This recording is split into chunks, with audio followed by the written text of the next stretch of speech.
Oral cavity digestive system का पहला part होती है, जहाँ पर डाइजेशन की शुरुआत होती है। यहाँ फूड को च्यू यानी कि मैस्टिकेट किया जाता है, उसको सलाइवा के साथ मिक्स किया जाता है और टेस्ट भी यहीं पर फील होता है। इसके अलावा यह स्पीच में भी इम्पोर्टेंट रोल प्ले करती है। अगर इसकी बाउंड्रीज को समझें तो ओरल कैविटी सामने की तरफ लिप्स से बंद होती है, पीछे की तरफ ओरोफेरिंक्स में खुलती है और इसका जो रूफ होता है वो हार्ड और सॉफ्ट पैलेट से मिलकर बनता है, जो नेसल कैविटी को अलग करता है। नीचे की तरफ टंग और एसोसिएटेड मसल्स होती है और दोनों साइड्स पर चिक्स होते हैं। देखिए, जो टंग होती है वो एक मस्कुलर ऑर्गन है जो टेस्ट, स्पीच और स्वेलिंग तीनों में मेजर रोल प्ले करता है। इसे दो पार्ट्स में डिवाइड करते हैं, एंटीरियर और पोस्टीरियर। एंटीरियर 2/3 ओरल पार्ट होता है जो मेनली टेस्ट और मैनिपुलेशन ऑफ फूड के लिए रिस्पॉन्सिबल होता है। और जो पोस्टीरियर पार्ट होता है 1/3, जिसको फेरेंजियल पार्ट भी बोलते हैं, यह स्वेलिंग के लिए इम्पोर्टेंट होता है।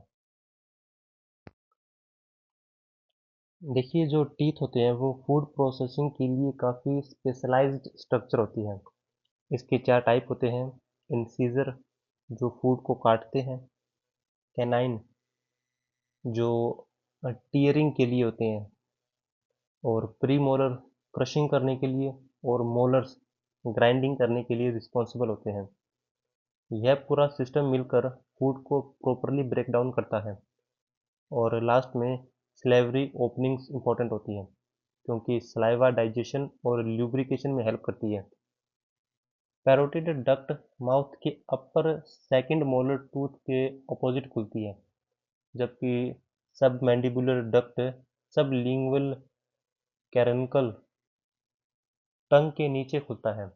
यहीं सलाइवा फूड को मॉइस्ट और डाइजेस्टेबल बनाती है।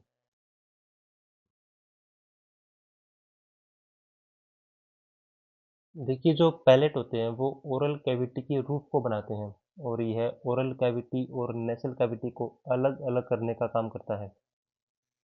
इसे दो भागों में डिवाइड करते हैं, हार्ड पैलेट और सॉफ्ट पैलेट, जिनके स्ट्रक्चर और फंक्शन भी अलग अलग होते हैं, पर दोनों मिलकर स्वेलिंग और स्पीच में इंपॉर्टेंट रोल प्ले करते हैं। सबसे पहले हार्ड पैलेट की बात करते हैं, तो यह एंटीरियर यानी कि आगे का बोनी पार्ट होता है। यह मेनली मैक्सिला और पैलेटाइन बोन से बनता है।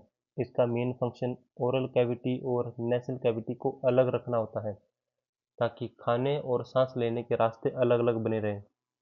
यह रिजिड स्ट्रक्चर होने के कारण च्यूइंग के दौरान टंग को सपोर्ट भी देता है।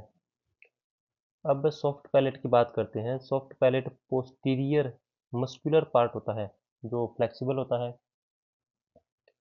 इसमें एक स्मॉल प्रोजेक्शन होता है जिसको ओव्यूला कहते हैं।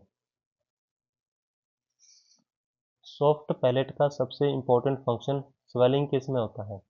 जब हम खाना निगलते हैं तो यह ऊपर उठकर नेसोफेरिंक्स को बंद कर देता है, जिससे फूड नेसल कैविटी में नहीं जाता।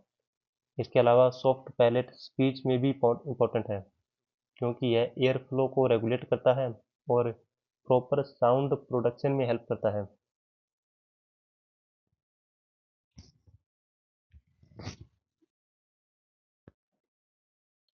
फेरिंग्स एक मस्कुलर ट्यूब होती है जो नोज और माउथ के पीछे होती है। यह रेस्पिरेटरी और डाइजेस्टिव सिस्टम दोनों का कॉमन पाथवे है, यानी कि यहीं से एयर और फूड दोनों गुजरते हैं।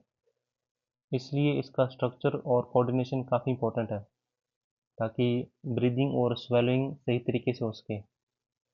फेरिंग्स को 3 मेन पार्ट्स में डिवाइड करते हैं, नेसोफेरिंग्स, ओरोफेरिंग्स और लैरिंगोफेरिंग्स। सबसे ऊपर नेसोफेरिंक्स होता है जो नेजल कैविटी के पीछे होता है। यहाँ ऑडिटरी ट्यूब, जिसको यूस्टिशियन ट्यूब भी बोलते हैं, उसकी ओपनिंग होती है जो मिडल ईयर से जुड़ा होता है। और यहाँ फेरेंजियल टॉन्सिल जिसको एडेनोइड्स बोलते हैं, वो पाए जाते हैं, जो इम्यूनिटी में इम्पोर्टेंट रोल प्ले करते हैं। इसके नीचे ओरोफैरिंक्स होता है, जो ओरल कैविटी के पीछे होता है। यहीं से फूड और एयर दोनों गुजरते हैं। इसमें पैलेटाइन टॉन्सिल होते हैं, जो इन्फेक्शन से प्रोटेक्शन में हेल्प करते हैं।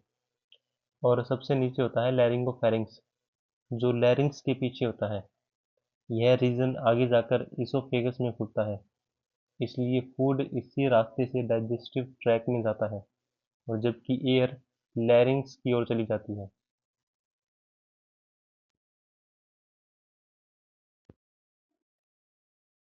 ऑडिटरी ट्यूब, जिसको यूस्टिशियन ट्यूब या फेरिंगोटाइम्पैनिक ट्यूब भी बोलते हैं, ईयर और थ्रोट के बीच एक इम्पोर्टेंट कनेक्शन पैसेज है।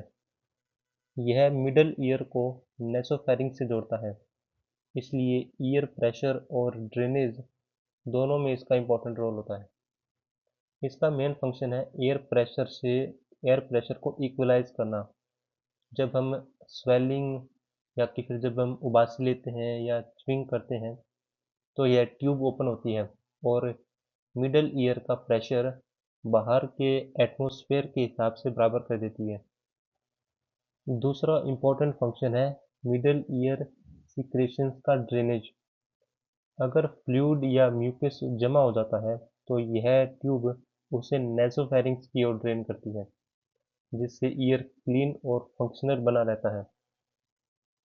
देखिए, अगर ऑडिटरी ट्यूब ब्लॉक हो जाती है, तो मिडल ईयर में प्रेशर इम्बैलेंस और फ्लूइड एक्यूमुलेशन हो सकता है, जिससे ईयर पेन, हियरिंग प्रॉब्लम और इन्फेक्शन हो सकता है।